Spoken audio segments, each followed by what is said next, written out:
depuis l'annonce du diagnostic, j'ai eu 2 opérations. Une opération en ambulatoire, une opération qui a duré 8 heures. Et ensuite, j'ai commencé des traitements pour parer un peu au choc psychologique que j'ai eu par rapport à tout ça. On a pleuré avec mon mari et je me suis dit, il faut que je me relève les manches. On a une montagne, on a un monstre qui nous attend. Et j'ai pris mon téléphone et j'ai appelé mes proches pour commencer à leur annoncer, mais l'ironie me protège. L'ironie me protège et je vais décider de leur annoncer de la façon suivante, c'est que, bon, voilà ce qui m'attend. Est-ce que tu acceptes de faire partie de mon armée? Parce que je partais en guerre, vraiment. Donc ça a été des amis, mais aussi des coachs sportifs avec lesquels j'ai voulu me glisser sous leur aile pour affronter tout ça.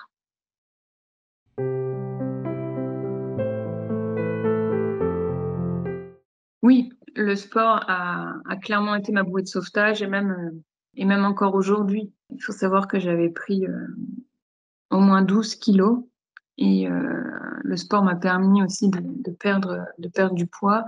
Le sport est mentalement ma bouée de sauvetage dans le sens auquel la santé mentale post-cancer, ben, c'est pas évident du tout. C'est pas évident du tout. Donc, ça m'apporte de courir. Aujourd'hui, je réussis à courir 15 kilomètres par semaine.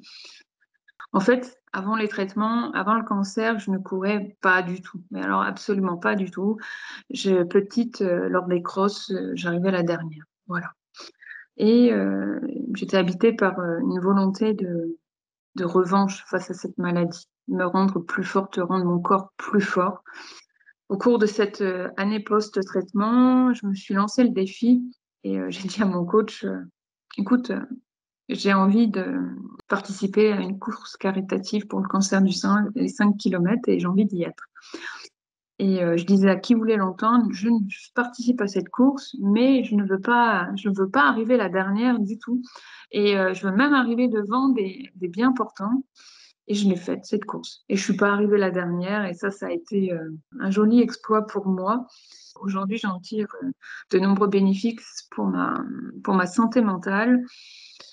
J'en tire des bénéfices pour me réapproprier mon corps parce que après le passage d'un cancer, le corps souffre.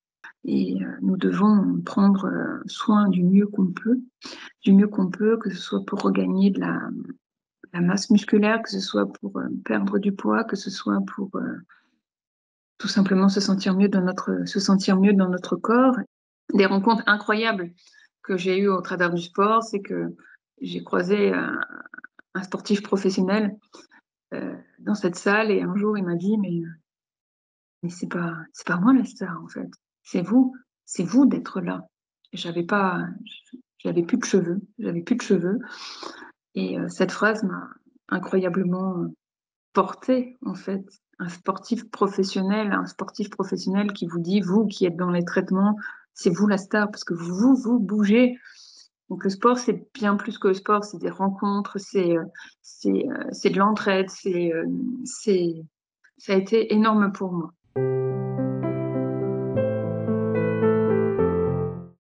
Sur un coup de tête, mon mari a décidé de témoigner en ma faveur pour être porteuse de la flamme olympique, pour raconter mon histoire avec le sport.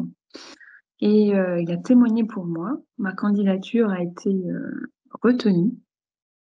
Et j'ai eu l'immense joie d'apprendre que j'allais être porteuse de la flamme olympique 3 ans, jour pour jour, post-diagnostic de mon cancer. Et aujourd'hui, ça me fait encore la chair de poule.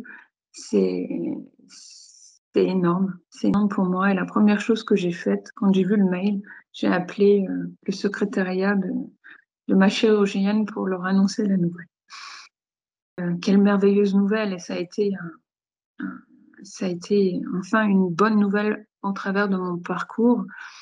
Et ça, c'est énorme. Et c'est aussi porteur d'espoir pour moi. C'est-à-dire une bonne nouvelle arrive enfin et porteur d'espoir de pouvoir transmettre un message que j'ai pu apprendre au travers de mon parcours. C'est-à-dire que le mouvement, c'est la vie. Et c'est-à-dire que si moi, petite fille que j'étais, arrivée la dernière pour faire des crosses, aujourd'hui, aujourd'hui, je suis capable de courir 5 kilomètres, donc tout le monde peut le faire. Bouger, il faut se bouger parce que le cancer n'attend pas. Le cancer atteint tout le monde, tout type de personnes, tout type de société, tout type et on peut tous se bouger, on peut tous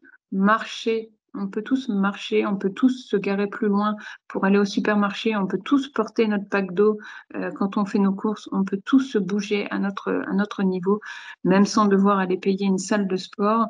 Et c'est important, c'est important. Donc, je dis merci à Paris 2024 de pouvoir m'accorder le fait de porter la flamme olympique pour pouvoir passer ce message. Et voilà.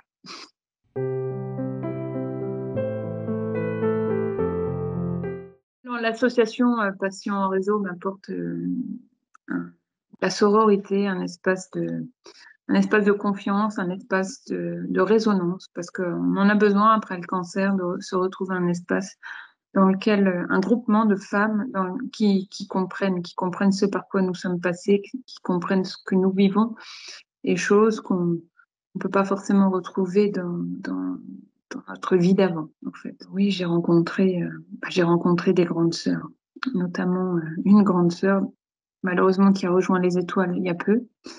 Et c'est des relations très proches de sœur à sœur, qu'on on peut se créer des relations comme ça. Et c'est énorme, vraiment.